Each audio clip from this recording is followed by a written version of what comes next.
ओम शन शनिश्चर नमः। प्रिय श्रोताओं, आज शनिवार के दिन सुनिए शनि देव की संपूर्ण कथा, स्तोत्र पाठ और शनि चालीसा पाठ। अग्नि पुराण के अनुसार शनि ग्रह की पीड़ा से मुक्ति के लिए मूल नक्षत्र युक्त शनिवार से आरंभ करके 7 शनिवार शनि देव की पूजा करनी चाहिए, व्रत करना चाहिए और सच्चे मन से कथा का श्रवण करना चाहिए। शनि देव को न्याय के देवता कहा गया है, जो प्रत्येक जीव को उसके कर्मों के अनुसार फल प्रदान करते हैं। शनि देव यम देव के भाई हैं और माना जाता है कि वे लोगों को उनके कर्मों के अनुसार जीवन में एक बार दंड या पुरस्कार भी देते हैं। उनके पास राजा को कंगाल बनाने और पीड़ित व्यक्ति का भाग्य बदलने की भी शक्ति है। शनिदेव भगवान शिव के महान भक्त हैं। क्योंकि भगवान शिव शनिदेव के गुरु हैं, इसलिए जो लोग उन्हें प्रसन्न करना चाहते हैं वे उनके साथ भगवान शिव की भी पूजा करते हैं। एक सुबह शनिदेव अपने गुरु के पास गए और उन्हें प्रणाम किया। तब भगवान शिव ने शनिदेव से पूछा, क्या समस्या है और मैं आपके लिए क्या कर सकता हूँ? आपका यहाँ आगमन कैसे हुआ है? शनिदेव ने तब भगवान शिव से कहा कि वे उनके चंद्रमा के ऊपर से गुजरना चाहते हैं। ये सुनकर भगवान शिव स्तब्ध रह गए और शनिदेव से कहा कि हे मेरे प्रिय शनि, मुझ पर दया करो और कृपया मेरे चंद्रमा के ऊपर से मत गुजरो। तब शनिदेव ने कहा, हे मेरे स्वामी, मुझे खेद है, लेकिन मैं इस नक्षत्र को नहीं छोड़ सकता। ये मेरा कर्तव्य है। यदि मैं आप पर दया करूंगा तो सब मुझसे दया की भीख मांगेंगे और शायद मेरा अपमान भी करेंगे, इसलिए ये संभव नहीं है। मैं बहुत जल्दी आप पर दृष्टि डालने वाला हूँ, यही नियम है। हालांकि मैं आपका शिष्य हूँ, लेकिन फिलहाल आपने मुझसे कृपा मांगी है। शनिदेव की ये बात सुनकर भगवान शिव समझ गए कि शनि वही करेंगे जो उन्होंने कहा है। इसलिए उन्होंने शनि से पूछा कि शनिदेव कब तक उन पर कृपा बरसाएंगे। तब शनिदेव ने कहा कि मेरी 7.5 की अवधि 7.5 वर्ष है, इसलिए मैं 7.5 वर्ष तक आप पर कृपा बरसाऊंगा। लेकिन शिव जी इससे सहमत नहीं हुए। तब शनिदेव ने फिर कहा, ठीक है, मुझे आपके साथ केवल 5 वर्ष या कम से कम 2.5 वर्ष तो रहने दीजिए। लेकिन शिव जी 2.5 वर्ष, 7.5 महीने या 7 दिन के लिए भी तैयार नहीं थे। तब शनिदेव ने सोचा कि अपने शिष्य के रूप में उनके साथ इतना कठोर व्यवहार करना उनके लिए अनुचित होगा, क्योंकि गुरु माता के समान होते हैं, हमेशा दयालु, हमेशा पूजा के योग्य। इसलिए शनिदेव ने उनके चरणों में प्रणाम किया और विनम्र स्वर में कहा, हे प्रभु, मैं आपसे बहुत प्रसन्न हूँ, इसलिए आप जो भी वरदान मांगना चाहे मांग सकते हैं। तब भगवान शिव ने शनिदेव से कहा, हे शनि, यदि आप मुझ पर प्रसन्न है तो कृपया मुझे ये वरदान दीजिए कि आप मेरे शरीर में प्रवेश ना करें।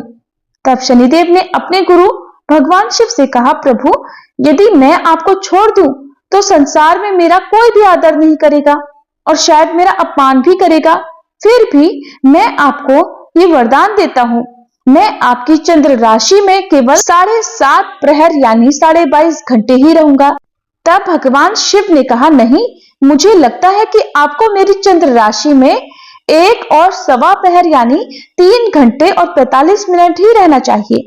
भगवान शिव ने सोचा कि शनिदेव इतने कम समय में कुछ नहीं कर पाएंगे, इसलिए शनिदेव ने भी निश्चय किया कि मैं अपने गुरु को दिखाऊंगा कि मैं इन 3 घंटे और 45 मिनट में क्या कर सकता हूँ। भगवान शिव शायद शनिदेव की क्षमता और सामर्थ्य से अनभिज्ञ थे, इसलिए जब शनिदेव की दृष्टि का समय आया तो भगवान शिव ये सोचकर गंगा जी में स्नान करने चले गए कि स्नान में तो समय बीत जाएगा और कृपा अवधि भी समाप्त हो जाएगी। तब शनिदेव ने तरबूज के व्यापारी का रूप धारण किया और रास्ते में अपने गुरु से मिले। जैसे ही उनकी छाया गुरु पर पड़ी, उनके शरीर और मन में परिवर्तन हो गया। शनिदेव ने उन्हें 2 तरबूज दिखाए, एक छोटा और एक बड़ा, और उन्होंने उनमें से थोड़ा सा काटकर दिखाया कि वे कितने स्वादिष्ट हैं। भगवान शिव उन रसीले तरबूजों को देखकर बहुत प्रसन्न हुए और उन्होंने शनिदेव से तरबूज खरीद लिए। उन्होंने उन्हें एक थैले में रखा और वे नदी की ओर चल पड़े। स्नान करने के बाद भगवान शिव ने अपने मटके में गंगा का जल भरा, तरबूजों का थैला उठाया और शहर की ओर चल दिए। उस दिन से एक दिन पहले उस शहर के राजा और प्रधानमंत्री के पुत्र शिकार पर गए हुए थे। शनिदेव की कृपा से वे जंगल में ही मार्ग भटक गए। इधर राजा अपने पुत्रों के लिए चिंतित थे और उन्होंने राजकुमारों की खोज के लिए अपने सैनिकों को जंगल में भेजा हुआ था। खोज दल का एक सैनिक भगवान शिव के पास भी गया और उनसे पूछा कि उनके थैले में क्या है। भगवान शिव ने उत्तर दिया कि इस थैले में तो तरबूज है। सैनिकों ने फिर पूछा, तो फिर आपके थैले से ये खून क्यों टपक रहा है? क्या आप हत्यारे हैं? सैनिकों की ये बात सुनकर भगवान शिव हैरान रह गए, चौंक गए और उन्होंने थैले की ओर देखा। तब उन्होंने पाया कि वास्तव में उनके थैले से खून ही टपक रहा था। इसी बीच सैनिकों ने शिव जी के कंधे से थैला उतार कर खोला तो उसमें उन्होंने 2 कटे हुए सिर पाए और ये सिर राजकुमार और प्रधानमंत्री के पुत्र के ही थे। शनिदेव की दृष्टि से तरबूज उन दोनों लड़कों के सिर में बदल गए थे। तब सैनिकों ने वेश बदले हुए भगवान शिव को रस्सियों से बांधकर राजा के सामने प्रस्तुत किया। राजा उन लड़कों के सिर देखकर बहुत दुखी और क्रोधित हुए। राजा ने कहा, ये ब्राह्मण नहीं हत्यारा है, इसे ले जाकर सूली पर चढ़ा दो। महल के सभी लोग राजकुमार के हत्यारे को देखने के लिए वहां आ गए और साधु पर पत्थर फेंकने लगे। ये सब देखकर भगवान शिव अत्यंत क्षुब्ध हो गए। जब सैनिक उन्हें सूली पर चढ़ाने के लिए आगे बढ़े, भगवान शिव ने उन सैनिकों से कहा, कृपया कुछ मिनट प्रतीक्षा करें। अगर मैं बच गया तो मैं आपको 10,000 चांदी के सिक्के दूंगा। भगवान शिव जानते थे कि शनि की दृष्टि शीघ्र ही समाप्त हो जाएगी। सैनिक इस बात पर सहमत हो गए। कुछ ही समय बाद शनिदेव की कुदृष्टि समाप्त हो गई। कुदृष्टि समाप्त होने के बाद राजकुमार और प्रधानमंत्री का पुत्र जीवित अवस्था में महल में प्रवेश कर गए। उन्हें जीवित देखकर सभी बड़े प्रसन्न हुए। इधर राजा ने तुरंत सैनिकों को संदेश भिजवाया कि उस साधु को सूली पर न चढ़ाया जाए, क्योंकि उनके बच्चे सुरक्षित वापस आ गए हैं। ये संदेश सुनकर भगवान शिव को सैनिकों द्वारा महल में लाया गया। राजा बहुत दुखी हुए और उन्होंने साधु वेशधारी भगवान शिव से क्षमा भी मांगी। तब भगवान ने कहा, हे राजन, तुम चिंता मत करो, तुम निर्दोष हो। मेरे साथ और तुम्हारे साथ जो कुछ भी हुआ है वह सब शनि देव का ही क्रोध है। राजा और शिवजी के बीच में हुई चर्चा के बाद राजा ने भगवान शिव का थैला देखना चाहा तो उसे उसमें 2 तरबूज मिले।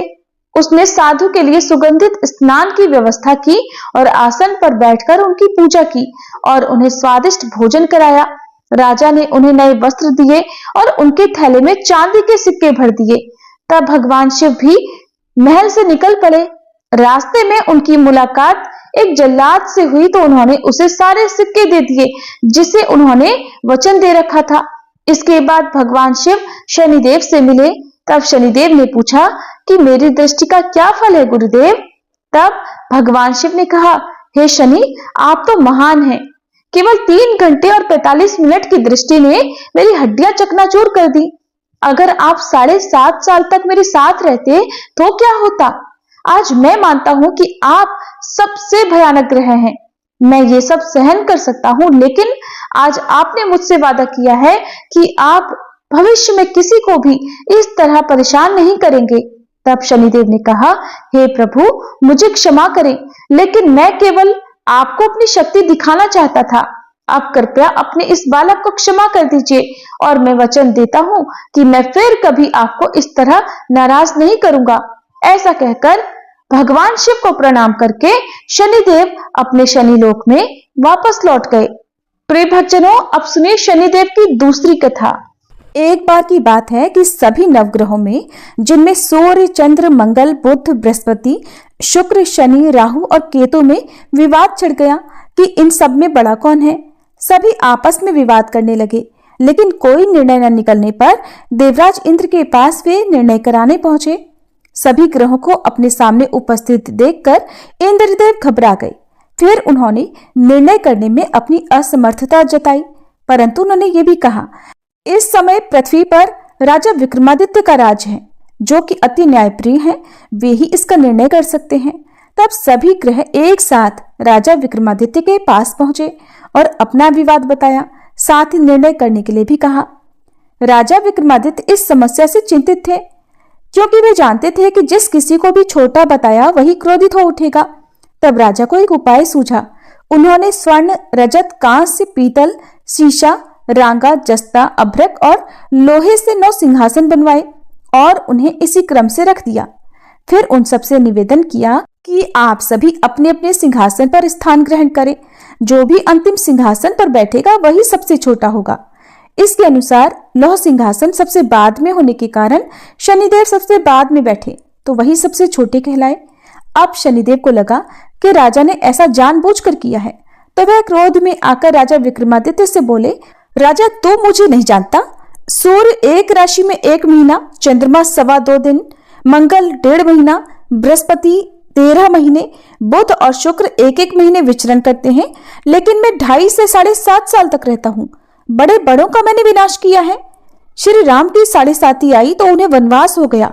रावण की आई तो उसकी लंका को वानरों की सेना से हारना पड़ा।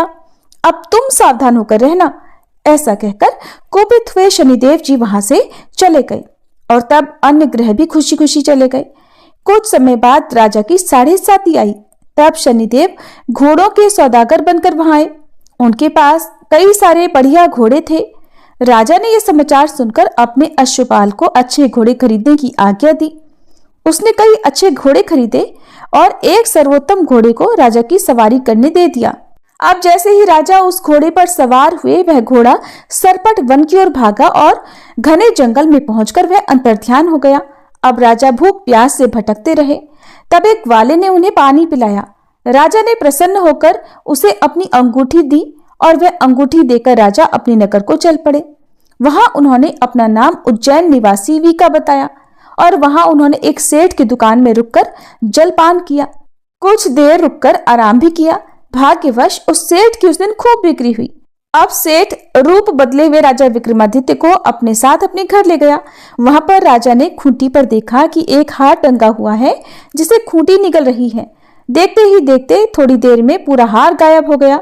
तब सेठ ने वापस आने पर देखा कि हार तो गायब है। सेठ ने समझा कि वीका ने ही उसे चुराया है। फिर तो सेठ ने कोतवाल के पास उन्हें पकड़वा दिया।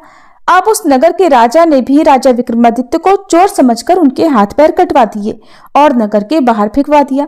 वहां से एक तेली निकल रहा था जिसे दया आई और उसने वीका को अपनी गाड़ी में बिठाया। वह अपनी जीभ से बैलों को हाँकने लगा। उस समय तक राजा की शनि दशा समाप्त हो गई। वर्षा ऋतु आने पर राजा मल्हार गाने लगे। राजा जिस नगर में थे वहां की राजकुमारी मनभावनी को उनका गाना इतना पसंद आया कि उसने मन ही मन प्रण कर लिया कि वह उस राग गाने वाले से ही विवाह करेगी। राजकुमारी ने दासी को राग गाने वाले को ढूंढने भेजा। तब दासी ने बताया कि वह तो एक चौरंगिया अर्थात अपाहिज है, परंतु राजकुमारी नहीं मानी। अगले ही दिन वह भूख प्यास त्याग कर अनशन पर बैठ गई कि विवाह करेगी तो उसी से करेगी। बहुत समझाने पर भी जब राजकुमारी नहीं मानी तो राजा ने उस तेली को बुला भेजा और विवाह की तैयारी करने को कहा। फिर तो उसका विवाह राजकुमारी से हो गया। तब एक दिन सोते हुए स्वप्न में शनिदेव ने राजा को दर्शन देकर कहा कि राजन, देखा तुमने मुझे छोटा बताकर कितना दुख झेला है। तब राजा ने उनसे क्षमा मांगी और प्रार्थना करते हुए कहा, हे शनिदेव, जैसा दुख मुझे दिया है किसी और को मत दीजिएगा।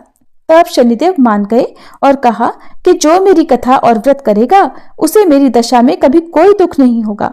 जो व्यक्ति रोज मेरा ध्यान करेगा और चींटियों को आटा डालेगा उसकी भी सभी मनोकामनाएं पूर्ण होंगी। और ऐसा कहकर शनिदेव ने राजा को हाथ पैर वापस कर दिए। इधर प्रातःकाल आंख खुलने पर राजकुमारी ने देखा तो वह बड़ी आश्चर्यचकित हुई। तब वीका अर्थात राजा विक्रमादित्य ने राजकुमारी को बताया कि वह उज्जैन के राजा विक्रमादित्य हैं। जानकर सभी अत्यंत प्रसन्न हुए। सेठ ने जब सुना तो वह राजा के पैरों पर गिरकर क्षमा मांगने लगा। राजा ने कहा कि ये तो शनिदेव का क्रोध था, इसमें किसी का कोई दोष नहीं। सेठ ने फिर भी निवेदन किया कि राजन, मुझे शांति तभी मिलेगी जब आप मेरे घर चलकर भोजन करेंगे। तब सेठ ने अपने घर तरह तरह के व्यंजनों से राजा का सत्कार किया। सभी ने देखा कि जो खूंटी हार निगल गई थी वही अब उसे उगल रही थी। सेठ ने अनेक मोहरे देकर राजा का धन्यवाद किया।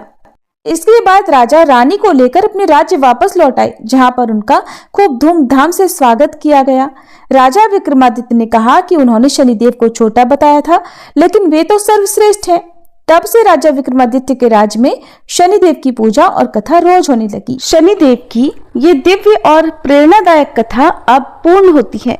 जिन्होंने भी श्रद्धा से इस कथा को सुना, उन्होंने न केवल शनिदेव की कृपा प्राप्त की, बल्कि अपने पापों का भी क्षय किया। कथा श्रवण का यही संदेश है, जो जैसा कर्म करेगा वैसा फल पाएगा, पर शनिदेव यदि कृपा कर दे तो दुर्भाग्य भी सौभाग्य बन जाएगा। अब आइए हम सब मिलकर शनिदेव से विनम्र प्रार्थना करें। हे कर्मों के न्यायाधीश शनिदेव, हमारे अच्छे बुरे सभी कर्मों को क्षमा कर हमें सही राह दिखाइए। हमारे जीवन से संकट, दरिद्रता, रोग और शत्रुता को दूर कर धैर्य, विवेक, संयम और सफलता प्रदान कीजिए। शनिदेव की कथा सुनने मात्र से मनुष्य को चंद्र दोष, राहु केतु की बाधाएं और समस्त शनि पीड़ा से मुक्ति मिलती है। जो हर शनिवार को इस कथा को सुनते हैं, शनिदेव उनके जीवन की नैया पार लगा देते हैं। ये थी शनिवार व्रत कथा। सभी प्रेम से बोलिए शनिदेव भगवान की जय। अब सुनिए शनि चालीसा पाठ। जय गणेश गिरिजा सुवन मंगल करण कृपाल, दीनन के दुख दूर करी कीजय नाथ निहाल। जय जय श्री शनिदेव प्रभु सुनहु विनय महाराज, करहु कृपा हे रवि तनय राखहु जन की लाज। जयति जयति शनिदेव दयाला, करत सदा भक्तन प्रतिपाला। चारि भुजा तनु श्याम विराजे, माथे रतन मुकुट विसाजे। परम विशाल मनोहर भाला, टेढ़ी दृष्टि भ्रकुटी विकराला। कुंडल श्रवण चमा चम चमके, ये माल मुक्तन मणिदम के। कर में गदा त्रिशूल कुठारा, पल बिच करे अरहि संहारा। पिंगल कृष्णो छाया नंदन, यम कौणस्त रौद्र दुख भंजन। सौरी मंद शनि दश नामा, भानु पुत्र पूजहि सब कामा। जा पर प्रभु प्रसन्न भय जाहि, रंग कहु राव करे क्षण माही। पर्वत हूँ तृण होई निहारत, तृण हूँ को पर्वत कर डारत। राज मिलत बन राम ही दीन हो, कै कई की मति हरि लीन हो। बनहु में मृग कपट दिखाई, मातु जानकी गई चुराई। लख नहीं शक्ति विकल करि डारा, मचिका दल में हाहाकारा। रावण की गति मति बौराई, रामचंद्र सो बैर बढ़ाई। दियो कीट करि कंचन लंका, बजि बजरंग वीर की डंका। नृप विक्रम पर तुहि पगुधारा, चित्र मयूर निगली गए हारा। हार नौ लखाला क्यों चोरी, हाथ पैर डरवायो तोरी। भारी दशा निकृष्ट दिखायो, तेल ही घर कोल्हू चलवायो। विनय राग दीपक महकीन्यो, तब प्रसन्न प्रभु है सुख दीन्यो। हरिश्चंद्र नृप नारी बिकानी, आपहु भरे डोम घर पानी। तैसे नल पर दशा सिरानी, भूंजी मीन कूद गई पानी। श्री शंकर ही गयो जब जाई, पार्वती को सती कराई। तनिक विलोकत ही करि रीसा, नभ उड़ गयो गौरी सुत सीसा। पांडव पर भय दशा तुम्हारी, बची द्रौपदी होती उघारी। कौरव के भी गति मति मार्यो, युद्ध महाभारत करि डार्यो। रवि कह मुख मह धरि तत्काला, लेकर कूदी परियो पाताला। शेष देव लखि विनती लाई, रवि को मुख दे दियो छुड़ाई। वाहन प्रभु के साथ सुजाना, जग दिग्गज गर्दभ मृग स्वाना। जम्बुक सिंह आदि नखधारी, सो फल ज्योतिष कहत पुकारी। गजवाहन लक्ष्मी ग्रह आवे, हय ते सुख संपत्ति उपजावे। गर्दभ हानि करे बहु काजा, सिंह सिद्ध कर राज समाजा। जम्बुक बुद्धि नष्ट कर डारे, मृग दे कष्ट प्राण संहारे। जब आवहि प्रभु स्वान सवारी, चोरी आदि होए डर भारी। तैसहि चारि चरण यह नामा, स्वर्ण लौह चांदी अरु तामा। लौह चरण पर जब प्रभु आवे, धन जन संपत्ति नष्ट करावे। समता ताम्र रजत शुभकारी, स्वर्ण सर्व सर्व सुख मंगल भारी। जो यह शनि चरित्र नित गावे, कबहु न दशा निकृष्ट सतावे। अद्भुत नाथ दिखावे लीला, करे शत्रु के नश बल ढीला। जो पंडित सुयोग्य बुलवाई, विधिवत शनि ग्रह शांति कराई। पीपल जल शनि दिवस चढ़ावत, दीप दान दे बहु सुख पावत। कहत राम सुंदर प्रभु दासा, शनि सुमिरत सुख होत प्रकाशा। पाठ शनिश्चर देव को कीहो भक्त तैयार, करत पाठ 40 दिन हो भवसागर पार। शनिदेव महाराज की जय। इस तरह की कहानी सुनने के लिए वीडियो को लाइक, शेयर एवं सब्सक्राइब करें।